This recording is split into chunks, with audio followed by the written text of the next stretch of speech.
suis-je fait pour entreprendre? L'indice qui va te mettre sur la piste. Alors souvent, quand on est salarié et qu'on rêve en fait de devenir son propre patron, qu'on y songe un petit peu plus sérieusement à lancer une activité sur internet ou ailleurs d'ailleurs, on se demande toujours, ok, mais est-ce que je suis fait pour être entrepreneur? Est-ce que j'ai l'âme d'un entrepreneur? Et c'est vrai que ça fait peur quand même de se dire, ok, là c'est moi qui vais devoir gérer, qui vais prendre les décisions, et si ça foire quoi. Et finalement, j'ai trouvé un super indice en fait pour savoir si tu es fait pour être entrepreneur ou non.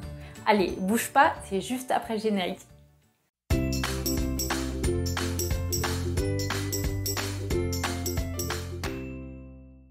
Allez, je te fais pas attendre plus longtemps. Cet indice, c'est de savoir si tu es plutôt du genre obligation de moyens ou obligation de résultats. Bon, pour faire simple, tu dois connaître certainement l'obligation de moyens, c'est la personne donc qui doit mettre toutes les actions en place pour utiliser les ressources qu'elle a à disposition pour atteindre un résultat. Et l'obligation de résultat, c'est la personne qui doit tout mettre en œuvre pour atteindre ce résultat. Alors bon, je ne sais pas si tu as tout compris ce que je voulais dire. Après, voilà, je vais t'expliquer plus simplement. Après, voilà, c'est vraiment ma vision à moi, parce que concrètement, c'est quand même un peu plus complexe que ça, obligation de moyens, de résultats. Moi, je m'y connais pas trop dans le juridique. Mais en fait, je vois ça comme un salarié, il va plutôt avoir une obligation de moyens. C'est-à-dire qu'on va lui demander d'exécuter une tâche, il va le faire, voilà, il a ses outils à disposition, il le fait et point barre. Il y a certains salariés qui ont un peu une approche un peu différente, avec une vision un petit peu lointaine, et eux, ils visent plus l'obligation de résultat. En gros, ils vont avoir une mission et leur objectif, ça va être de tout faire pour atteindre justement ce résultat, peu importe les stratégies qu'ils utilisent. Pour te donner vraiment un exemple précis pour que tu comprennes mieux, admettons que voilà, ton rôle c'est de trouver des clients pour ton entreprise. Par exemple, on va te dire voilà, tu vas faire ça comme ça et tu vas remplir ce tableau et ok, la personne va le faire. Là, c'est une obligation de moyens. Et pour d'autres personnes, ce qui va leur importer, c'est vraiment de trouver des clients, peu importe en fait la façon dont ils vont s'y prendre. Et du coup, cette deuxième catégorie de personnes, elle va avoir une approche beaucoup plus stratégique. Elle va vraiment prendre le temps de la réflexion, elle va tester plusieurs choses. Et c'est là, en fait, qu'on reconnaît l'état d'esprit entrepreneurial.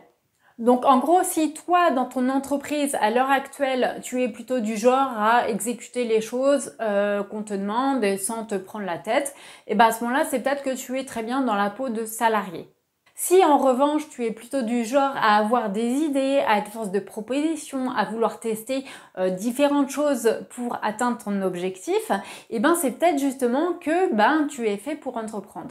Alors attention, c'est pas une science exacte non plus, parce que je dirais la personne qui exécute sans se prendre la tête, elle peut aussi très bien en avoir ras-le-bol de son boulot et justement ne plus avoir envie de faire le moindre effort. Et là, attention, ça fait l'effet inverse parce que pour le coup, tu vas te dire ok, moi j'ai pas d'ambition, je fais ce qu'on me demande, point barre. Sauf qu'en fait, c'est juste le boulot en lui-même en fait qui ne convient plus et parfois il suffit de passer de l'autre côté de la barrière et là de se rendre compte qu'on est totalement différent. Et en fait, j'avais vu aussi un site internet, j'avais trouvé ça génial. En gros, l'entreprise, elle disait que chez nous, on n'a pas des salariés, on a des experts. Sur le coup, j'avais compris vite fait, mais pas vraiment en profondeur. Sauf qu'en fait, il est là justement tout le truc, c'est que soit tu es salarié, soit tu es expert vraiment de ton domaine et là, on te donne de l'importance, beaucoup plus de liberté, d'autonomie dans ta façon de faire. Donc, on te dit, par exemple, voilà, toi, tu gères telle partie, donc par exemple, trouver des clients, tu gères la partie, marketing. Et tu te débrouilles comme tu veux, mais je veux en fait voir une évolution. Et là, pour le coup, je trouve ça génial en fait, parce que les salariés, donc les experts, ils se sentent beaucoup plus importants dans l'entreprise, beaucoup plus engagés. Et même moi, en fait, je trouve que c'est un mode de management génial finalement. Bref, j'espère vraiment que tu as compris le message derrière cette vidéo. J'avais fait une autre vidéo justement sur le sujet quand j'ai lancé ma chaîne à mes débuts. Je te la remets ici, donc c'est Ai-je l'âme d'un entrepreneur, il me semble. Donc je t'invite à la regarder et puis bah moi sur ce, je te souhaite une bonne journée, une bonne soirée et je te dis à bientôt. Ciao.